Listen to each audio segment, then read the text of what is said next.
Hello, good morning, good day.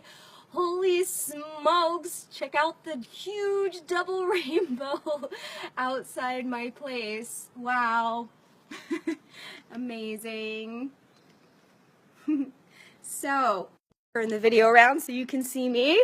We have a little bit of work to discuss this morning. We get to discuss the seventh, the final reason why we can have tons and tons of energy and why I had tons of energy at the Enlightened Warrior Training Camp. And I'm actually going to explain two concepts within this one. We've all heard of the idea mind over matter.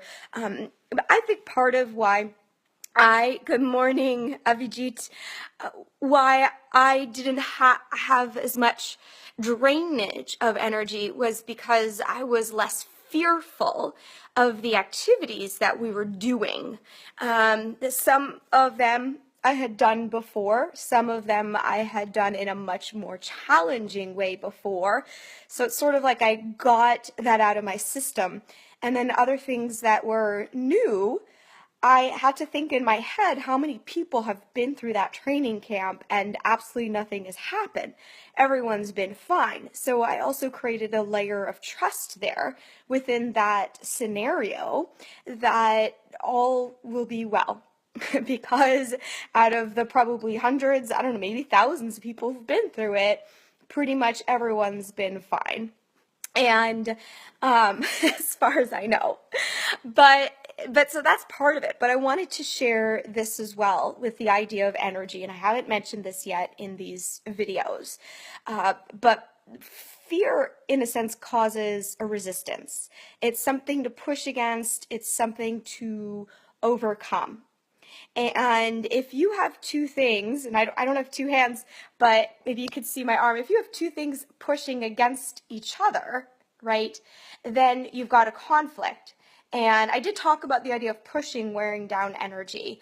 And so if those two are pushing against each other and pushing, they're going to wear down energy.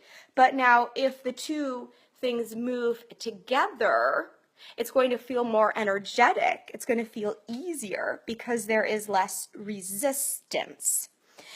So in life, taking this outside, besides the idea of fear and fear causing resistance, is also just asking the question of what is trying to happen here and learning to move with what is really trying to happen here and at the speed that it's trying to happen.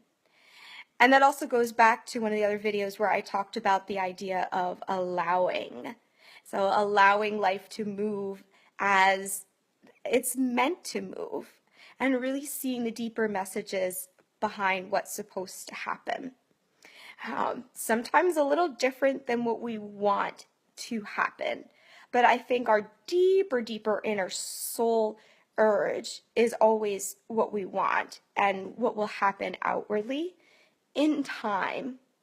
So maybe there's just something to learn before the thing that you want to happen. And let's see, Amit, you wrote, energy integration creates enormous power inside. Absolutely, absolutely. We could, of course, go on and on and on and on with these videos. I love how everyone's sharing their ideas. There's tons of reasons why we would have more energy or less energy.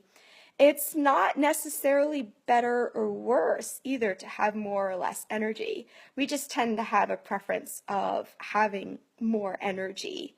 And I think when we're in our pure state, we're going to have more energy. When we're more aligned with who we are, we're going to have more energy, which is probably also why we have an inclination towards wanting more energy. So that is it for the energy videos. Next set of videos is how to be absolutely happy. So that was one of the other things people were asking me about in the Enlightened Warrior Training Camp. Our next video is tomorrow morning at 8:45 a.m. Have a beautiful, beautiful Friday, and I'll see you then. Bye-bye.